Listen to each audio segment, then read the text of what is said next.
सहनवाल भारत के पंजाब में एक छोटा सा गांव। उस छोटे से गांव में एक बहुत ही बड़े सपने लेकर एक लड़का रहता था। वो लड़का बहुत छोटा था पर सपने उसके बहुत बड़े थे।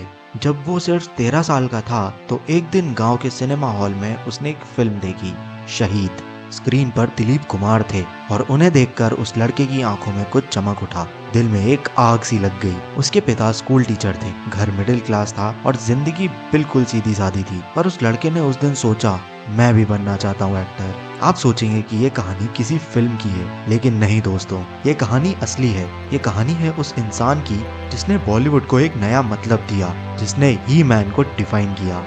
आज मैं आपको सुनाने जा रहा हूँ एक लेजेंड की कहानी। 1958 मुंबई। वो लड़का जब ट्रेन से उतरा तो उसके पास सिर्फ 150 रुपए थे। कोई जानने वाला नहीं था, रहने को कोई जगह नहीं थी और फ्यूचर बिल्कुल अंधेरे में था। पर उसके पास था हौसला और था एक फिल्म फेयर मैगजीन का एडवर्टाइजमेंट, न्यू टैलेंट हंट। 700 लड़के आए थे ऑडिशन देने।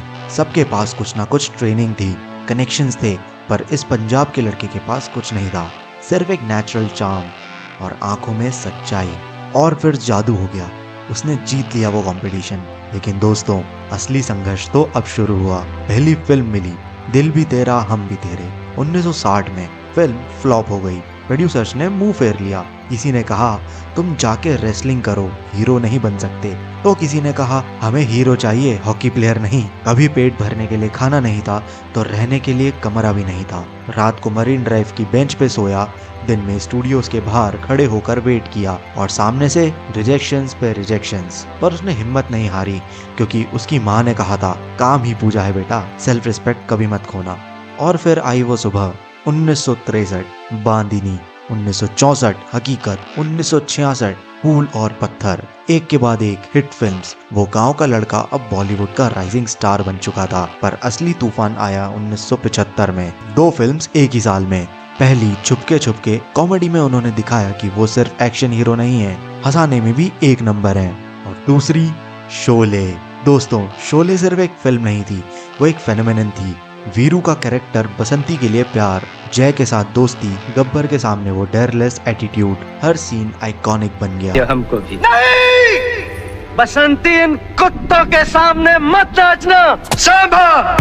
ये डायलॉग आज भी लोगों की जुबान पे है।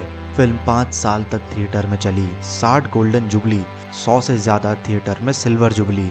इंडियन सिनेमा हिस्ट्री की सबसे बड़ी ब्लॉकबस्टर। और धर्मेंद्र अब सिर्फ स्टार नहीं थे, वो सुपरस्टार बन गए थे।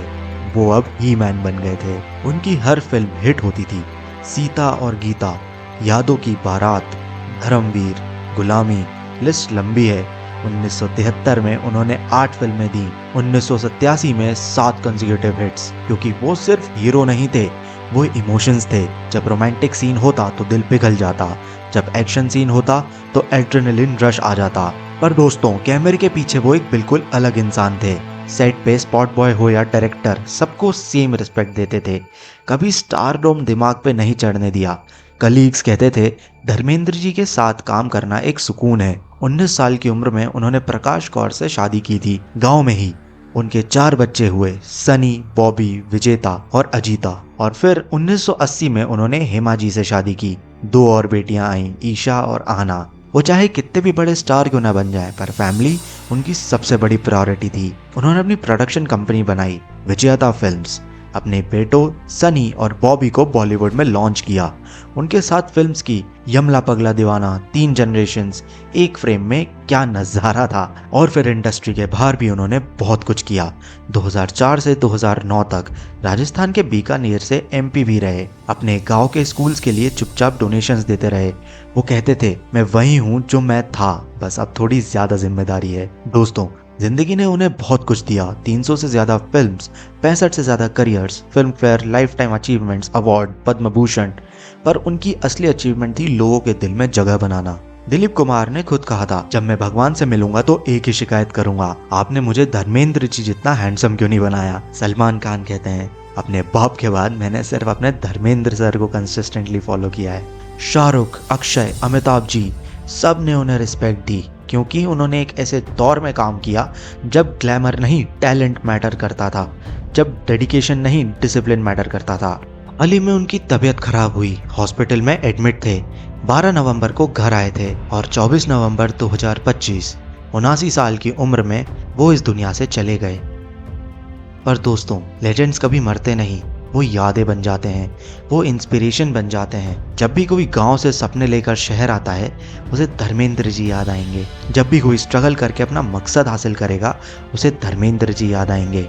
और जब भी कोई शोले देखेगा, उसे धर्मेंद्र जी याद आएंगे। तो कौन थे ये इंसान जिसने एक गांव से आकर पूरी बॉलीवुड की दिशा बदल दी, जिसने प्रूव किया कि अगर हौसला हो, मेहनत हो तो कुछ भी मुमकिन है। ये थे श्री धर्मेंद्र केवल कृष्णन देओल, पंजाब के उस छोटे से गांव सेहनवाल का लड़का जो बन गया बॉलीवुड का ही मैन।